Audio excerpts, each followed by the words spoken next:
नमस्कार हिमाचल। आज जब केंद्र सरकार ने हिमाचल की रेवेन्यू डेफिसिट ग्रांट बंद कर दी है तो सारे हिमाचलियों को, देखिए मैं सबकी बात नहीं कर रहा हूँ, ज्यादातर हिमाचलियों को ये पता नहीं था कि हिमाचल एक रेवेन्यू डेफिसिट स्टेट है।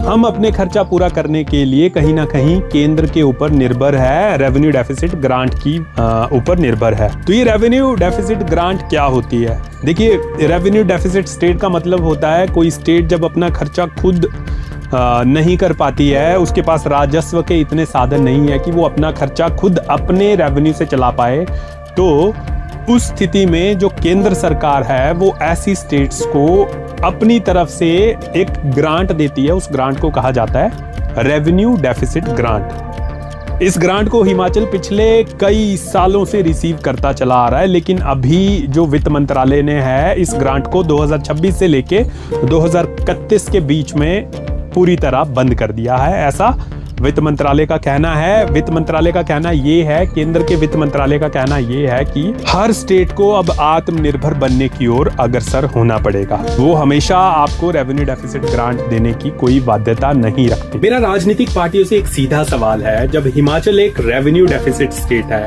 जब हमारी सरकार अपने खर्चे खुद उठा ही नहीं सकती, तो चुनाव के समय फ्री बिजली, फ्री पैसे और फ्री योजनाओं के वादे किस आधार पर किए जाते हैं? सच ये है कि जो फ्री दिखता है वो असल में जनता की जेब से ही निकाला जाता है, कभी सेस के नाम पे, कभी टैक्स के नाम पे, कभी चालान के नाम पे।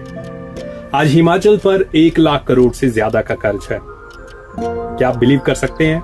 यानी कि हर एक नागरिक पर 1,33,333 रुपए का बोझ।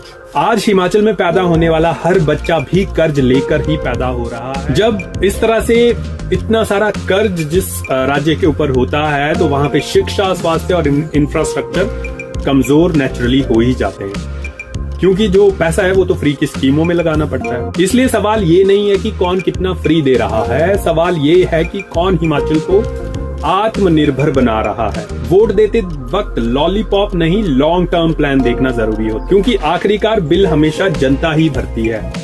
हिमाचल विधानसभा के 11वें सत्र में 16 फरवरी को राज्य सरकार बजट पेश करेगी, जिस पर पूरे प्रदेश की नजरें टिकी हुई है। अगर सरकार 125 यूनिट मुफ्त बिजली, बसों में महिलाओं के किराए में छूट और हिमकेयर जैसी जन कल्याणकारी स्वास्थ्य योजनाओं को बंद करने का फैसला करती है, तो जनता इस पर कैसे प्रतिक्रिया देगी, इसका जवाब आने वाले पंचायती चुनाव और विधानसभा चुनाव में जरूर देखने को मिलेगा, क्योंकि लोकतंत्र में अंतिम फैसला जनता का ही होता है। लेकिन सवाल सिर्फ योजनाएं बंद करने या जारी रखने का नहीं है, सवाल यह है कि सरकार किस सोच के साथ आगे बढ़ना चाह रही है।